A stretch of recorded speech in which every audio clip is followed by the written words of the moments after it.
What's good, everybody? All right, guys. So we are here with my second video dropping today, and we got our first NFL video. I'm extremely excited about this one, man. The NFL is, I love the NFL, man. I love the NFL. You know, Grew up watching football since I was a kid, so we're here. We're here. We are. We got big news.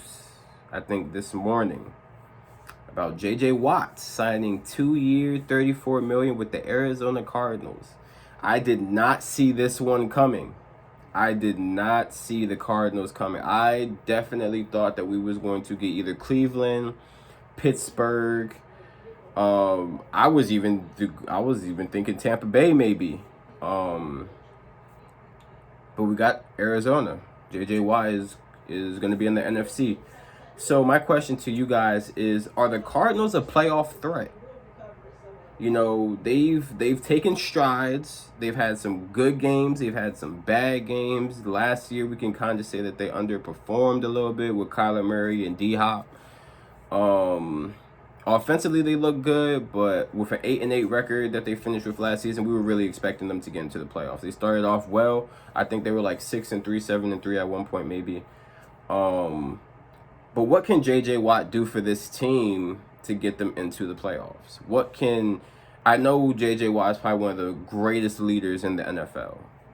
From a defensive player standpoint, he can really get a defense to buy into the coaching staff and really lead them out on the field, and really cause havoc. J.J. Watt I believe he still has a lot in the tank. I still believe that he is still, I wouldn't say the best defensive lineman. You got Aaron Donald, you got Myles Garrett, you got Shaq Barrett coming out now in Tampa Bay. But he's still a force to be reckoned with. He's no scrub. He's no scrub. I think he's still got a lot left in the tank.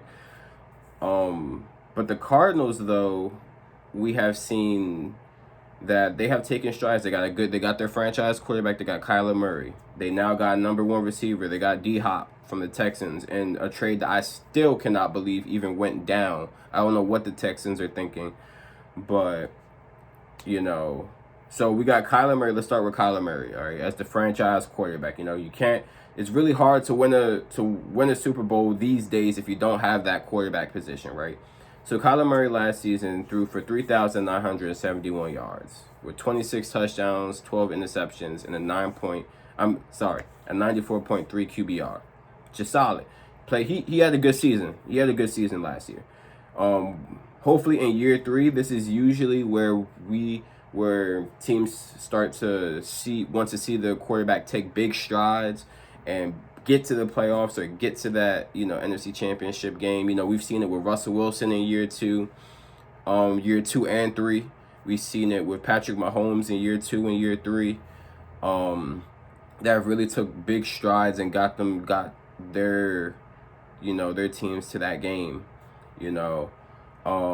D-Hop, we all know about D-Hop, man. 115 receptions, 1,407 yards, 12.2 average yards per catch, and 6 touchdowns. D-Hop is just phenomenal, man. Definitely, in my opinion, top 3 receiver in the NFL, man. Top 3 receiver.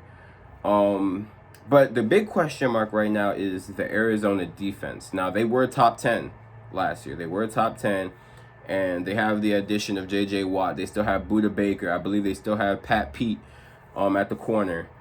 I believe they still have Chandler Jones. I don't know whether or not he wants out, or they're gonna look to trade him, but right now on the roster they still have him. So if that's the case, you got your 2 edge rushers. You got J.J. Watt on one side. You got Chandler Jones on the other, and they've got the young Isaiah Simmons, who didn't get a lot of playing time last season, in his rookie season. But I loved him out of Clemson. I wanted the Panthers to draft him. You guys know me being a Panthers fan. All day I wanted him over Derrick Brown, but Derrick Brown was a good pickup for us. So I'm just thinking, like, you guys gotta let me know in the comments. What is picking up J.J. Watt going to make them a playoff team, or is there something else? Is he just one of the pieces, or is he the piece for the defense to really take strides. They already had a great season. Anytime you finish top 10 in defense in the NFL, you had a good defensive season. But when you look at the record at 8-8, it's like, okay, what are you missing? Now we know Larry Fitzgerald just retired, unfortunately. Larry Legend, you know, definitely first ballot Hall of Famer. So now it's D Hop. I know they still have I believe Christian Kirk. But what can we really expect from the Cardinals this year? And I want you guys to, you know, let me know in the comments. What do you guys expect from them? Is JJ Watt going to help them take down Aaron Donald and the Rams? You know, especially with the Rams getting a more, in my opinion, a better quarterback in Matthew Stafford over Jared Goff. Are they going to help take down Seattle? You know, and I know Russell Wilson's had his problems. You know, talking about his protection in Seattle, the potential trade talks about Russell Wilson going to a plethora of different teams. The Seahawks say that they're not going to trade Russell Wilson and everything like that. And then we can't forget about the 49ers, man. They had a lot of injuries this past season. The 49ers that we saw last season are not the 49ers we're going to see, you know, going forward. You know, Joey Bosa went out with an ACL. You know, it was a weird season. It was a weird season. No training camp, you know, COVID and all that stuff. So is Arizona really going to be ready to take that next step and win the division or win the wild card? You know, in my opinion, I don't think that they have enough yet. I think that the Rams are still coming. I think, you know, like I said, the 49ers, you can't rule them out. They still got Jimmy G, which isn't too good. But if they can, you know, get everybody healthy and get everybody to where they were in that Super Bowl game a year or two ago, they're a force to be reckoned with. So it's like, okay, you know, to get into the playoffs, you got to first worry about your division. I tell people this all the time. You can't get to the playoffs if you're beating everybody outside your division and not handling your division opponents, you know. Your division accounts for 6 of your games. So you win your division, you're at 6 wins. You beat 4 other teams, you're at the wild card. Possibly you win the division at 10-6. You beat a 5th person, you're at 11-5. You're probably winning your division, maybe a wild card if there's another team better than you. So you got to handle your division first. So can the Cardinals really handle their division? That's the big question. Can the Cardinals handle their division? So I want you guys to let me know what you guys think in the comment section, man. I appreciate you guys tuning in. I'm going to drop these videos as soon as possible. Make sure you guys share them out with your family, share them out with your friends, man. And thank you guys for tuning in. All About the Game, episode 4, man. Peace.